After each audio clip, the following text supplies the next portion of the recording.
Wait, Craig's not ready. I'm ready. Okay. Knowing you, I mean, you probably wish there was even a bye week. You guys could play this Saturday, right? Man, I'm glad. I just told somebody that. But I just told Rashard that on the way over there because, I picked him up from school, but everybody's body don't feel like mine, so I'm kind of glad it's a bye week. But as far as my body and just me loving the game, I want to play this week. I'm not going to lie. Like, a week off is horrible for me. So I'm so ready to get to practice today and go against the offense because, we get to go against probably, I think, our #1 offense now because, we're not preparing for nobody this week. What about Alabama get you juiced up and fired up? I just look at it like another game. It's another opportunity to just go out there and show what we're made of as a defense because, over the past weeks, the defense just been getting better and better. And I'm just so ready to see what we're going to do against them because each week we done got better and better. So it's just another test for us. Is this defense clicking at the right time as you guys approach this game? Yeah, I feel like we got more leaders stepping up and holding everybody accountable. And you can see people like, they kind of grasping to it and everybody, doing the right thing now. But how hard is it to play mistake-free football? Against Alabama, people talk about you can't make a mistake. Last year it was maybe 1 or 2 mistakes that made a difference in the game. How difficult is that? At the end of the day, you strive to be perfect, but, when you're chasing perfection, things can happen, but it's just the way you bounce back. So I feel like if you make a mistake and you're going 150%, like, you can overcome that mistake because the other team going to make mistakes as well, but you try not to, and if you can go mistake-free, then that's a big plus, but if you can't, it's just how you bounce back from it. Do you like having this bye before Bama week? Is it too much time to think about it, or how do you feel about it? Well, I feel great about it because of the defensive coordinator that we have upstairs, and David Randall. You give him a lot of time, and he can put together a master plan for this particular offense. He only have a week for other offense, and you see what great of a job that he does. So, I think that's a plus for us. You say it's just like every other game, but Coach O's even said this is, we talk about Ole Miss. He said, we have bigger rivals down the road and we can't look there. You know what the fan base makes of this, especially since no one on this team has beat Bama. Y'all beat them in 6 years. And they say it's just like every other game, but isn't it hard not to think this is Bama LSU, like this is why you come here? It is a big game, right? Yeah, it's a big game, but it's not a rival game to me because, like, a rival game is somebody that you beat back and forth. Y'all go back and forth. And, Bama, I'm 0-1 against them, Hopefully, we can change this next week, but, we just got to have a great week of preparation, and we got to go in there, and we got to do what we've been doing, the past couple of weeks and just been playing LSU football. Do you think there's a respect factor between these two teams, or do you think both you guys don't like each other? I think at the end of the day, both schools put a lot of players in the NFL, so I feel like they respect each other, but when you're on the field, it's not no friendship with no team when you play LSU.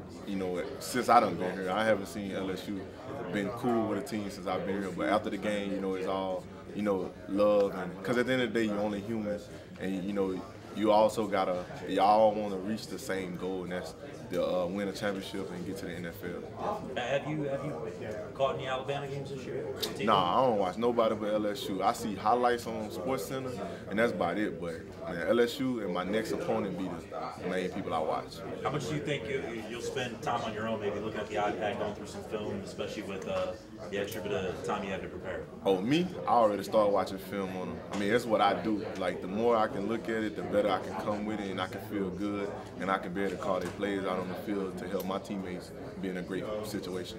You haven't watched Alabama, Devin, but maybe you see a score pop up on a ticker every once in a while. Yeah. What are your impressions when you see the scores they beat? They score a lot of points, and their defense does a great job of not allowing other people to score points. So, that's my main thing I get from it. I see a couple highlights, and I know they like to run the ball, so I'm kind of happy about that. And I was going to speak about that too. Sure tackling, right? Because if you miss a tackle, these guys have the ability to have a lot of explosive plays. Speak to what it takes to really tackle these guys and get them to the ground. We got this thing what we call Tigers on Tigers. Arden Key started saying it like a week or two ago before we played Florida. And that's just mainly when one Tiger tackles somebody, it needs to be more yellow helmets on top of that yellow helmet. So I feel like if we can just, keep that pressure going and just do that every week, I feel like we can do a great job of gang tackling when we tackle people, so we can for sure have them on the ground. Any non-football plans for the bye week? I'm going home to be with my family. You know, I miss my grandmother and my papa and them, so I need some good cooking, so that's all I'm going to be. I'm going to just be at home. Devin, did Alabama recruit you at all? Yeah, I was probably one of their top recruits in the country to come play running back. Did they come in second to LSU for you? Yeah, it was a big LSU Alabama fight for me. You know, I put some other schools in there because my mama told me don't be one-dimensional and just, you know, do those two schools. But it was mainly all LSU Alabama. What was your visit to Alabama like? I mean, it was a great visit. You know, you had a lot of North Louisiana guys up there like Cam Sims, who is still up there. You know, Cam Robinson, Hootie Jones. So it was very like, I really didn't feel like I was at home when I went there, but it was a great atmosphere and it was great people. What would it be like to break that streak against Alabama? I mean, it'll mean the world to me, but at the end of the day, it's just another win like any other win. So if we get this win, we got to keep pressing forward. You know, we can't act like it's our national championship game or SEC championship game, which is not. It's just another SEC game that's on the schedule that we got to win. Devin, what have you learned about this team in maybe the first 7 or 8 weeks of the season?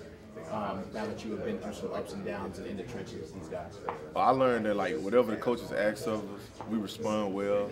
And I also learned when you got leaders stepping up for the team can go very far. Because, you know, the first beginning of the season, we didn't know who to lean on for leadership because you had a lot of young guys playing and you didn't have that many old guys. And the older guys that was trying to lead, there's only so much they can do. But, you know, our team took it upon themselves to hold each other accountable, and I feel like it's paying off for us. What kind of challenges did Jalen Hurts present? He's an extra person that can run. He's like a running back that can throw the ball.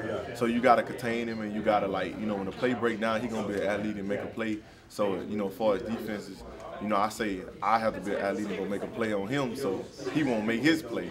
And I mean, that's just the biggest factor. And I feel like he's a smart quarterback. You know, I've been knowing him since high school because he tried to recruit me to come play with him now, and we're still friends to this day.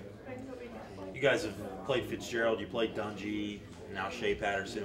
What do you guys learn from what it takes to slow down some of those mobile quarterbacks that are dual threat, can do it all? Basically, you just got to rattle them in the pocket, and you got to keep contained. I say those them the two biggest factors when you're playing quarterbacks like them because, you know, they want to get outside and they want to run the ball. They want to throw the ball on the run. They want to do what they can do best. So when you kind of take that aspect away from them, you know, the defense can have a better game. You like the fact that playing those running backs or quarterbacks that can run, maybe get a big lick on them? Or? Yeah, I like it, but I mean, it's kind of hard at the same time because you got to keep them in the pocket.